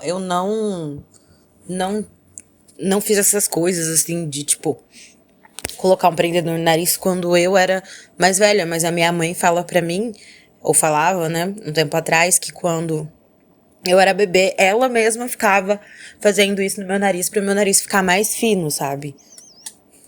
Mas o auge, gente, é uma das coisas mais bizarras que eu já fiz, né? Até, hoje eu dou risada de falar isso, mas na época, tipo assim, eu queria ficar com a pele mais branca, né? Mais clara, igual essa galera das fotos que eu mostrei. Só que primeiro, que eu não podia e nem eu tinha dinheiro pra comprar maquiagem, né? Eu ia chegar meus pais e falar, quero comprar pó pra passar na cara. O que eu fazia? Pegava pó de giz na escola e passava na minha cara, ficava parecendo um palhaço. Ai, caralho, mas enfim, como eu digo, hoje é engraçado falar isso, mas, mano, eu tinha meus 14 anos, tá ligado? E na época eu queria ser branco, tá ligado? Então, o que eu quero dizer, são coisas que, naquele momento, me causaram um grande sofrimento, tá ligado? De não ter a pele branca, ter a pele clara, mas não branca. De não ter o nariz fino, de não ter o cabelo liso. Então isso foi uma grande questão pra mim. Quando eu tinha 16 anos... Né? E isso deflagra bastante essa questão de, apesar de ele não ter essa consciência na época, até porque foi colocado pra ele que ele era uma pessoa branca, que o racismo já tava atravessando ele ali, né? Que acho que até ele tinha falado antes, né, da menina que falou pra ele que ele só começou a se identificar como negro depois ele ter entrado na USP, e eu não sei se... Eu acho que isso não procede pelo que ele falou, mas... a gente muitas vezes precisa, quando a gente é uma pessoa negra, e principalmente uma pessoa negra ali... Eu não sou uma mulher negra de pele retinta. Eu acho que, assim, eu mais inquestionável... Não é isso que eu quero dizer, tipo, não é que é mais inquestionavelmente do que ele, mas, tipo assim, eu nunca fui vista como branca, é isso que eu quero dizer. Eu nunca fui, tipo, pensada dessa forma, sabe? Só que, ainda assim, por conta desse meio que existia, dessa coisa de, você é morena, você é moreninha, é parda, e não sei o quê... Eu demorei bastante tempo também pra me identificar e me entender como uma pessoa negra que pertencia a esse grupo, sabe? Não necessariamente, tipo, só pela cor da minha pele e tal, porque, diferentemente do Chavoso, eu nunca me vi como uma pessoa branca. Até porque meu cabelo é crespo, cacheado, e eu sempre tive essa consciência. E na verdade, eu queria ser branca. Minha mãe tem o cabelo cacheado, mas a pele dela é mais clara. Cacheado, crespo, né? E o meu pai, ele tem a pele escura, só que o cabelo é liso. E aí eu sempre pensava, tipo... eu queria ter nascido com a pele da minha mãe e o cabelo do meu pai, sabe? E porque, assim, durante muito tempo da minha vida, até, sei lá, os 15, 16, 17 anos, que quando começou... tipo assim, começaram a, tipo, valorizar mais o cabelo cacheado, eu tinha muito problema, eu achava horrível e tal, tipo, foi sempre uma grande questão pra mim. Ainda mais que meu cabelo, ele é um cabelo bem cacheado, quase indo pra um crespo ali, alguma coisa assim. Então, eu tinha bastante dificuldade, sabe, nessa época. Eu fazia um curso de francês, né? Inclusive alunos aí, se tiver algum aluno da Escola Estadual Ensino Médio em São Paulo, fundamental também, né? No estado de São Paulo tem um programa chamado CEL, Centro de Estudo de Línguas, né? Que oferece cursos de idiomas gratuitos aí para estudantes do ensino médio de escola pública. Né? Inclusive, nesse período aí que eu era gótico, eu gostava muito ali da Europa do século XIX, né? Então eu gostava de ler o Drácula de Bram Stoker, esses livros, romances góticos, né? E eu admirava muito a Inglaterra do século XIX, a era vitoriana, a França também, século XIX, começo do século XX, né? A Belle Époque. O que eu quis fazer? Francês, né? Na verdade, porque foi uma professora na minha escola, fazia propaganda, dizer, gente, tem esses cursos de idiomas gratuitos, né? A gente tá com vários... Eu ia falar que ele falou sobre essa questão, né, tipo, de só mais pra frente ele ter se entendido como uma pessoa negra. E justamente esse processo mesmo que essa redenção de Kant e esse mito da democracia racial e da miscigenação faz com a gente. Faz a gente perder de vista que esse racismo tá atravessando, porque o mito da democracia racial ele serve justamente pra apagar o racismo que existe na sociedade. Vaga sobrando que a galera não sabe que existe. E aí ela disse que tinha... Apagar num sentido de não ser claramente, não ser evidente quando você olha, mas não que ele não está lá, não que ele não exista. francês, eu falei, porra, vou lá fazer o francês. Aí eu comecei a cursar francês lá com meus 15 anos. E aí, nesse curso que eu entrei, eu fiz amizade com uma menina que ela era, de fato, muito branca, né? Pique essas fotos que eu mostrei agora. E aí, um belo dia, eu tava sentado do lado dela, com a mão muito próxima da mão dela, daí eu fiquei olhando pra mão dela assim, olhando pra mim, eu falei assim, nossa, minha mão tá branca. Ou, melhor, minha mão tá negra. E ela falou assim, mas você é negro. E aquilo ali foi um choque pra mim. Foi a primeira vez na minha vida que alguém virou pra mim e falou que eu não era branco. Tá ligado? Eu tinha 16 anos, como eu falei. Aquilo mexeu muito com a minha cabeça, né? Eu falei, como assim eu sou negro? E aí a gente começou a conversar, tá ligado? Na época eu já tinha acesso à internet, né? Eu comecei a pesquisar mais sobre esses assuntos na internet, né? O que é ser negro? O que é ser branco? O que é ser pardo? E aí eu fui. E aí eu comecei a cair em páginas, perfis, né? Canais do YouTube. E aí alguns canais que me ajudaram muito na época, como eu disse, né? Eu tinha meus 16 anos. O canal da Nathalie Neri, Afros e Afins. O canal da Negata. O Muro Pequeno. Enfim, eu não vou lembrar agora de cabeça, né? Nossa, eu acho que eu e o Chavoso, a gente deve ter mais ou menos a mesma idade. Porque isso aconteceu comigo também. De outra forma. Veio um pouco de dentro, assim. Eu não lembro se teve alguma influência externa. Eu acho que a minha mãe, às vezes, falava pra mim, tipo... se a gente estivesse na escravidão, a gente seria escravizado, sabe? E algumas coisas assim que ela me falava.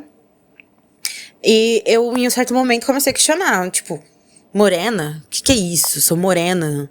Como assim? Isso não existe, sabe? Eu comecei a pensar assim. E aí eu fui pesquisar um pouco na internet também. Achei alguns blogs na época. Algumas coisas assim. Falando, tipo, sobre essa questão racial mesmo. Tipo, falando assim. Algumas coisas tipo, você pode... falando sobre essa questão desses termos que minimizam a negritude das pessoas e tal. E realmente, cara, esses canais, assim, tipo a Nathalie, Muro Pequeno, a Negata, a Gabi de Preta, sabe? E outros canais também de cabelo cacheado, assim, tipo... Na época se chama bastante Ana Lídia Lopes, eu não lembro, mais alguns canais. E isso realmente foi muito importante pra mim. E justamente esse despertar, assim, que a gente tem muitas vezes, que ajuda a gente a finalmente se entender de alguma forma e não se sentir tão perdido mais nesse mundo, porque era uma certa dor, assim, tipo, tá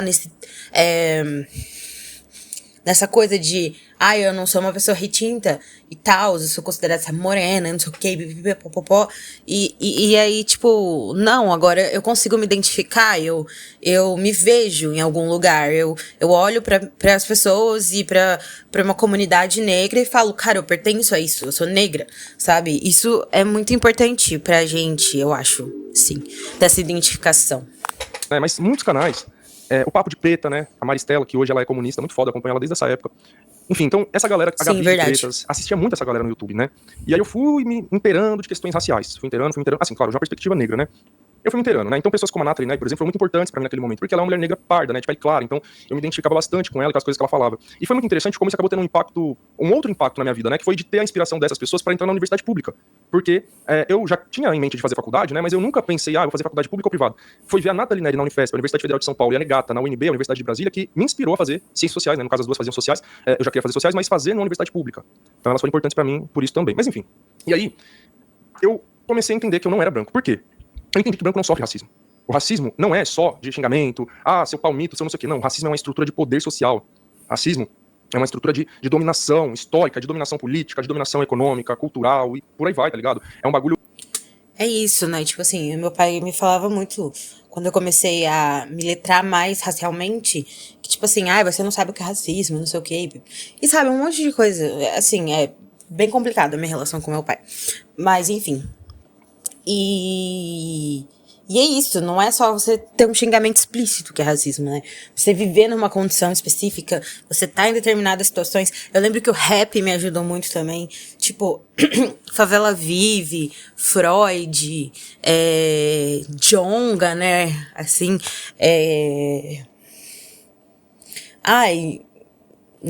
Tipo, existia também bastante, era bem hypado, assim, os conteúdos da Pineapple lá, dos Poetas no Topo, sabe? E isso foi também me ajudando muito a me letrar racialmente. Depois eu conheci o Racionais, e que também foi bastante importante pra mim.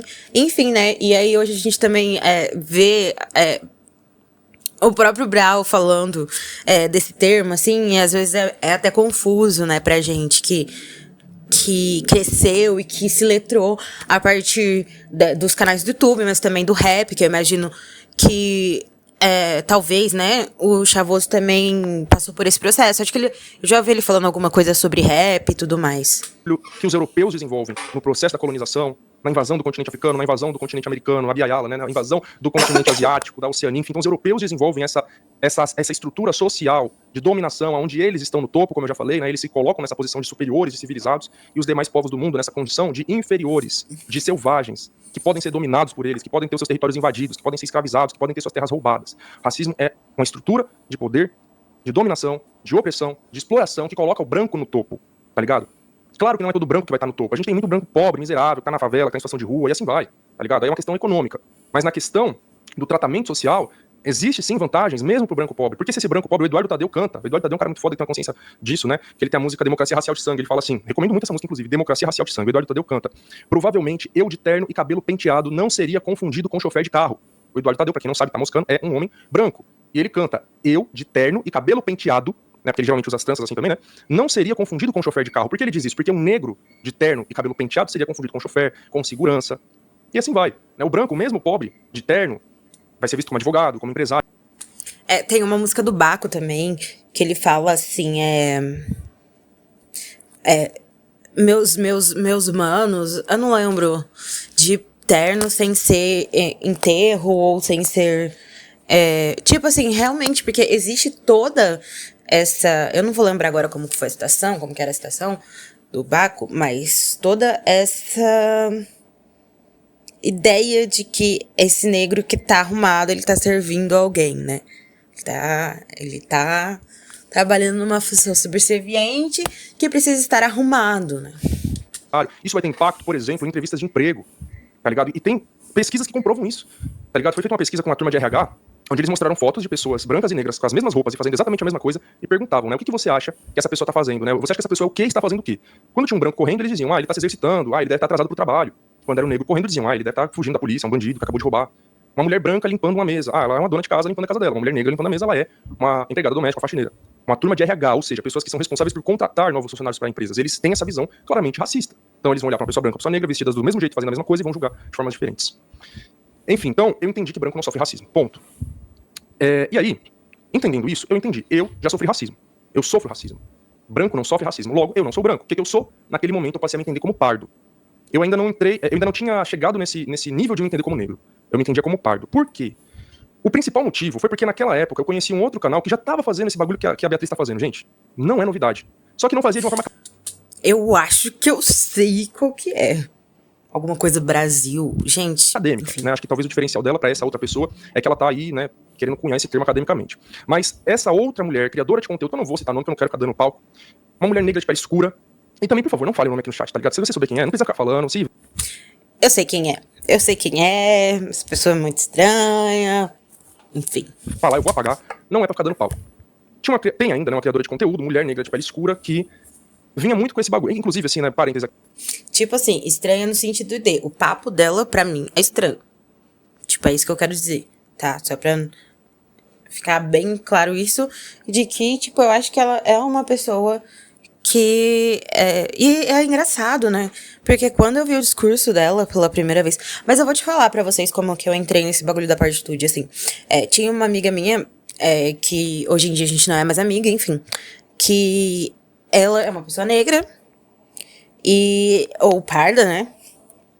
E ela, tipo... Mas assim... É que eu não vou ficar julgando ela racialmente, né? Mas, tipo assim, pra mim, ela claramente é uma pessoa negra, que não tem uma dúvida ali sobre a sua negritude, e que ela entrou em contato com isso. E aí, como ela já tinha sido questionada algumas vezes, de alguma forma, assim, sobre essa racialidade dela, principalmente porque ela é filha de uma mãe branca e de um pai negro. Então, a pele dela é, de fato, mais clara. Mas ela tem traços, enfim. E aí ela veio com essa história de... e orgulho pardo, não sei o quê. E aí foi que eu comecei a me aproximar bastante desse debate. Porque eu fiquei meio em choque quando eu vi isso. Mas é engraçado que quando eu vi essa primeira mulher... que eu também não vou falar o nome dela aqui. Mas eu não caí no discurso dela.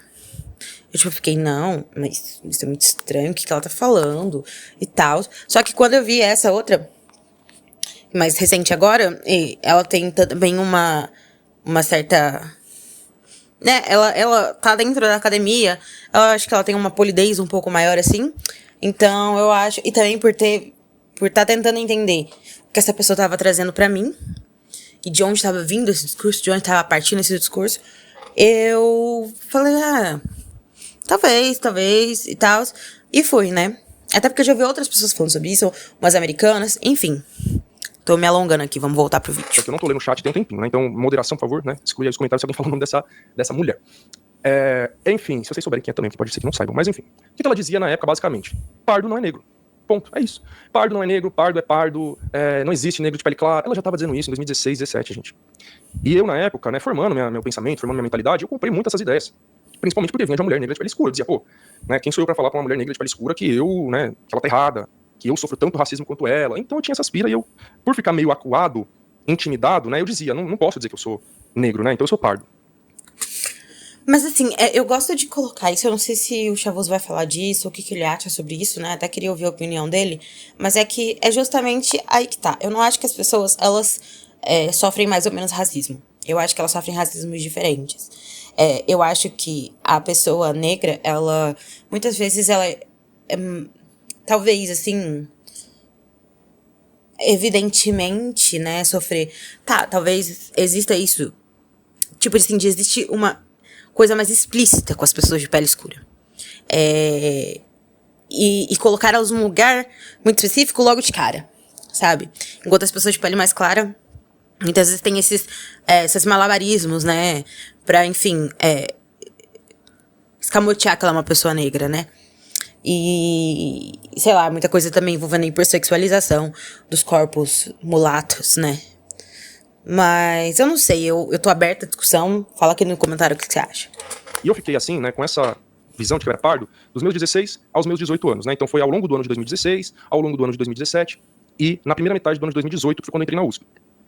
Quando eu entrei na USP, na semana de recepção dos ingressantes, né, na calorada, primeiro ou segundo dia, os coletivos anti-opressão que atuam ali dentro do meu curso de Ciências Sociais, eles se apresentaram para nós ingressantes. Para quem não é, nunca foi universitário, não sabe, dentro das universidades, costumam ter coletivos que lutam contra o racismo, contra a homofobia, contra o machismo, né? Então, coletivos negros, coletivos feministas, coletivos LGBTs formados por alunos. É importante ressaltar isso, né? Não é um bagulho da universidade, não é um bagulho institucionalizado. É uma iniciativa dos estudantes que se unem para lutar contra o racismo que eles estão sofrendo ali dentro, contra o machismo que elas estão sofrendo ali dentro, contra a LGBTfobia que estão sofrendo ali dentro.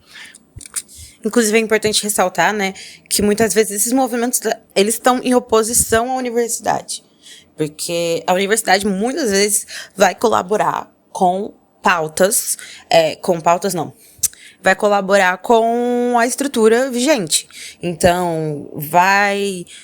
Né, só você pensar, tipo, a maior parte dos altos cargos ali da universidade é branco, a maior parte dos professores é branco, é homem, é velho, sabe? Não, nada contra os velhos também. Mas é que muitos são homens mais velhos, brancos, etc e tal. É difícil você encontrar... não tão difícil assim, né? Existem mulheres professoras e tudo mais, né?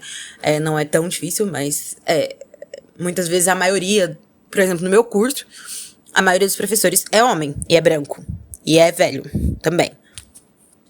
E aí o coletivo negro do meu curso, né, que se chama Quilombo, Luiz Amaim, se apresentou pra gente e tal, e eu fui lá, né, assistir, né, não era só pra quem era negro, todo mundo assistia, né, a apresentação, assim como todo mundo viu a apresentação do coletivo feminista, todo mundo viu a apresentação do coletivo LGBT. No final da apresentação, a galera desse coletivo negro chegou em mim e me convidou pra entrar pro coletivo. Chegaram em mim e me convidou, né, você não quer entrar pro nosso coletivo, negro, pai, conhecer mais? Eu virei pra eles e eu falei, eu não sou negro, eu sou pardo. Meu Deus, que loucura. Se fosse eu, tipo, convidando alguém, eu ia ficar muito em choque. Mas, de fato, assim, eu tenho, às vezes, uma certa dificuldade, assim, de tipo assim... Ai, sabe, às vezes eu me passo um pouco, sabe? Mas eu imagino essa situação, assim. E a galera fez assim, né? Tá bom, né? É isso. Eu até pensei na época que eles iam querer discutir comigo e pá. Não, de boa, só falaram. Tá bom, é isso. E me deixaram na minha. No dia seguinte, vieram 2 meninas brancas, patricinhas, e chegaram em mim e falaram, com essas palavras, preste atenção. Você não quer entrar pro nosso coletivo porque a gente não tem nenhuma pessoa negra nele. Eu achei aquilo tão ridículo, tá ligado? Não pra elas me chamarem de negro, mas porque você quer entrar pro coletivo só porque você é negro e não tem nenhum negro nele, tá ligado? É como se eu fosse a cota do coletivo, né? Pra dizer, pelo menos a gente tem um negro aqui. Eu falei, não quero, nem conheço vocês, não sei que coletivo é esse, pelo que vocês lutam, como que eu vou entrar só porque, né? Que absurdo, vocês também me conhecem. Que loucura, né? Mas o fato é que aquilo mexeu comigo. Eu falei, porra, mano, chegar e falar que quer que eu entre pro coletivo porque eu sou negro, mas eu não sou negro, mano. E aí, beleza, passou mais uns dias e a galera, Thiago, você que entrou por cota de negro. E aí eu dizia, eu não entrei por cota de negro. Inclusive, eu não quis usar cota racial pra entrar na USP, eu entrei por cota de estudante de escola pública, justamente por causa do que essa mulher que eu tô dizendo aqui colocou na minha cabeça, né? De que, porque o pardo é privilegiado, o pardo ele tem vantagens e bababá. Eu dizia, pô, então nem vou pegar cota, né? Deixa aí a cota racial. E é assim, muito engraçado, porque não é que, tipo, é isso que eu tô falando, não é que a pessoa negra tem, a pessoa retinta, ela sofre mais racismo ou menos racismo, ou enfim, né, as pessoas pardas e pretas, né, colocando essa classificação, sofrem racismos diferentes e muitas vezes, tipo, se você parar pra analisar os dados, é porque eu não peguei nenhum dado aqui pra falar agora pra vocês, mas os dados mostram que os pretos e pardos, eles meio que são um grupo social muito próximo, assim, né, se você realmente fizer essa separação. Então, de fato, não existe essa coisa de o pardo ser mais privilegiado. É claro que em alguns lugares, alguns acessos podem ser facilitados, mas não é o caso generalizado. Inclusive, a mãe da Camila Pitanga, eu vou deixar o vídeo aqui na descrição para vocês assistirem isso, que discute essa questão do mulato e tal, isso também impulsionado pela participação da Camila Pitanga no podcast do Brown. Mas ela fala nesse vídeo que a mãe da Camila Pitanga, ela tava meio que prometida, assim, pra fazer a novela Gabriela, né? Só que no fim das contas, ela não foi considerada apta o suficiente, ela não tinha o perfil para aquele papel, porque é uma mulher negra, né, chamada de mulata, mas quem pegou o lugar dela foi uma mulher branca. E essa mulher teve até a sua pele bronzeada artificialmente pra representar mais essa suposta brasilidade que estava sendo proposta ali, né? E ela ficou basicamente da cor da mãe da Camila Pitanga, só que ela era uma mulher branca.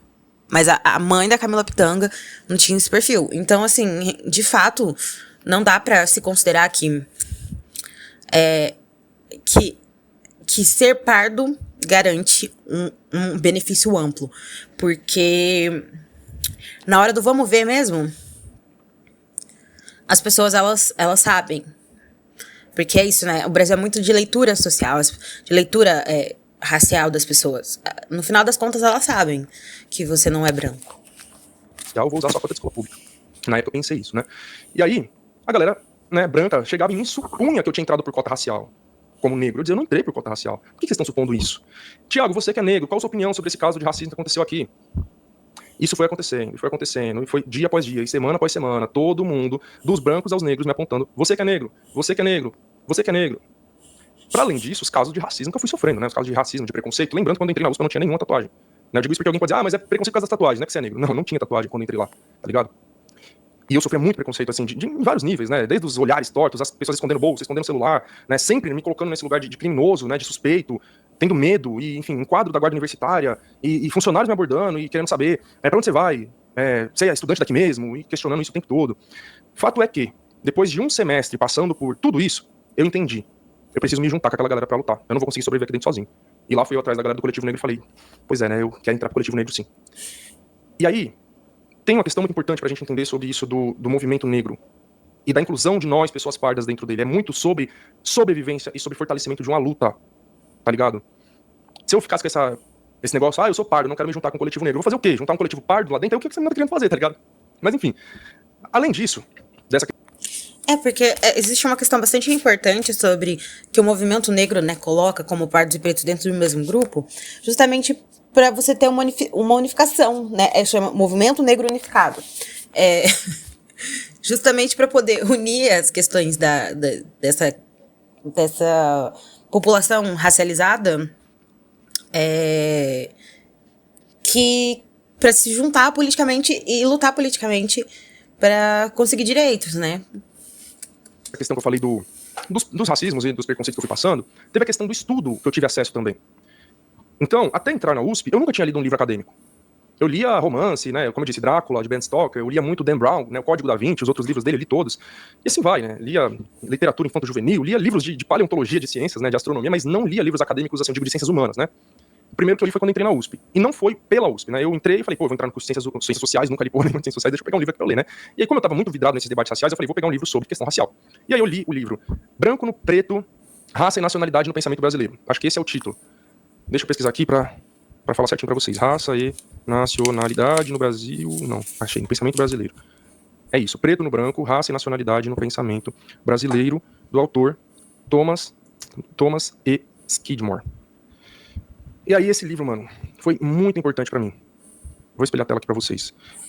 Eu li ele em 2018, né, então não sei se hoje eu leria com o mesmo olhar que eu li na época. Eu não era marxista, né, então não sei se tem alguma problemática nesse livro que hoje eu discordaria, mas quando eu li na época, mano, foi muito bom e muito importante pra mim. Então aqui só pra vocês verem o título, né, o autor, pai, pum, é isso. E aí, peraí. Esse livro foi muito importante pra mim, porque ele trouxe muitas dessas informações que eu passei pra vocês agora há pouco, né? Quando eu mostrei o quadro Redenção de Khan, quando eu falei sobre a miscigenação, como que eu posso dizer? O bagulho de trazer os imigrantes europeus pro Brasil e ver os negros como selvagens e não sei o quê. Eu aprendi muito nesse livro. Não só nele, mas também na matéria que eu tive ali no primeiro semestre na USP, em Ciências Sociais, que foi Antropologia 1. Né? Então, quem me acompanha há mais anos deve saber que eu costumo dizer que eu odeio antropologia. Todo respeito aí quem gosta, quem é antropólogo.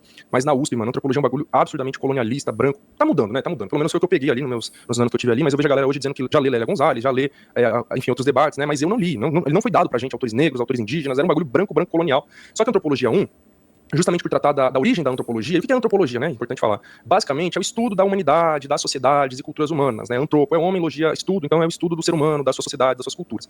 Como que surge a antropologia? No contexto do neocolonialismo. Final do século XIX, quando os europeus vão invadir a Oceania, onde hoje está a Austrália, Nova Zelândia, aquela região ali, né? Os europeus vão invadir ali, vão invadir também o continente americano de novo, africano de novo, continente asiático, né? Eles vão fazer a partilha da África, foi uma coisa bizarra da história da humanidade, quando os europeus sentaram numa mesa, os líderes da França, da Espanha, da Inglaterra, da Alemanha, e simplesmente repartiram o continente africano. Né, vou até mostrar aqui para vocês, ó, mapa da África, do continente africano, para vocês verem uma coisa, que é como alguns países, caçamba, vocês veem, alguns países têm linhas, fronteiras retas. Opa. Né, isso não é normal, aqui é o Egito, aqui em cima, Egito, né, na fronteira com a Líbia, na fronteira com o Chad, com o Sudão, é tudo linha reta. Argélia, fronteira com o Mali, Mauritânia, Saara Ocidental, Marrocos, aqui embaixo, Namíbia, tá vendo? Linhas retas, isso não é normal. Por que isso aconteceu? Porque os europeus sentaram na mesa e falaram: dessa linha pra cá é meu, dessa linha pra cá é seu, dessa linha pra cá é da França, dessa linha pra lá é da Espanha, dessa linha pra lá é da Alemanha. E o continente africano foi dividido dessa forma no final do século XIX. Nesse contexto do chamado neocolonialismo, estudiosos vão nessas expedições para esses lugares, né, como eu disse, no continente africano, na Oceania e na Ásia também, para estudar esses povos. Já com aquela visão racista que eu falei, de que eles eram inferiores, de que eram povos selvagens, menos evoluídos, tá ligado? E aí, isso tem a ver, inclusive, só fazer um parênteses aqui, né? Porque eu sou um bandista e vira e mexe alguém me pergunta, né? Allan Kardec, eu já fui espírita, né? Enfim, não sou mais, mas Allan Kardec não era racista, Allan Kardec dizia isso, dizia aquilo? Sim, era, mas como um reflexo desse pensamento da época, tá ligado? Então, o Allan Kardec, né, que funda o espiritismo, ele se baseia nessas ideias da época de que os outros povos são inferiores, para dizer que também nesses corpos habitam espíritos inferiores, enfim, mas é outros 500, né? Não vem ao caso. Mas o pensamento dominante das ciências humanas e biológicas da época era esse, tá ligado? E aí a antropologia, ela vai lá surgir dessa forma, como esse estudo dessas sociedades consideradas primitivas e selvagens. É por isso que a gente não usa o termo tribo para se referir aos povos indígenas, gente. Presta atenção. A palavra tribo, ela é muito usada nesse contexto, para se referir a essas sociedades consideradas primitivas. Então, vai se referir a uma comunidade indígena, diga aldeia, território, povo, etnia, não tribo. Enfim, a antropologia surge assim, tá ligado? E na USP, ela reforça muito esse bagulho colonialista, tá ligado? Ou reforçava, isso tá começando a mudar aos poucos. Por isso que eu não gostei muito da antropologia na USP. Mas a antropologia 1, eu gostei muito. O professor que eu tive era um cara maravilhoso, Wagner Gonçalves. Ele, depois eu até peguei uma outra matéria com ele, uma matéria optativa sobre religiões de matriz africana. Ele próprio é candomblessista, levou a gente no primeiro semestre num terreiro de candomblé, levou a gente no Santuário Nacional da Umbanda. Quando eu entrei na USP eu já era um bandista, né? Eu era espírita e umbandista ao mesmo tempo, enfim, depois eu abandono o espiritismo só com Umbanda. Mas ele levou a gente no Santuário Nacional da Umbanda, ele levou a gente no terreiro de candomblé, coisa que eu nunca tinha ido até então. E aí, Enfim, né, aquele primeiro semestre eu achei muito foda, gostei bastante, a gente pautou questões raciais, pautou racismo, mas foi o primeiro e último, tá ligado? E mesmo pautando questões raciais, era sempre a partir de autores brancos, né? A gente não leu autores negros, mas enfim. Como eu disse, foi o primeiro e último semestre das matérias obrigatórias que a gente estudou racismo e que a gente falou alguma coisa sobre o nosso país. Porque as outras era estudar Europa, era estudar França, era estudar Estados Unidos, né? Caraca, que loucura. Porque assim, na minha universidade, eu estudo na UFMS. A minha universidade, a gente estuda bastante Brasil, né? É claro, é um curso de história, né, e tal, então é mais voltado para a história do Brasil. Mas a gente estuda muito o Brasil, a gente estuda muito o Mato Grosso do Sul, que é onde a nossa universidade tá, né? E... Enfim, assim, eu acho que ainda, obviamente, falta autores, principalmente... É que eu não sei falar tanto sobre isso, né, a questão de teoria, mas eu acho que talvez poderíamos ter autores de outros...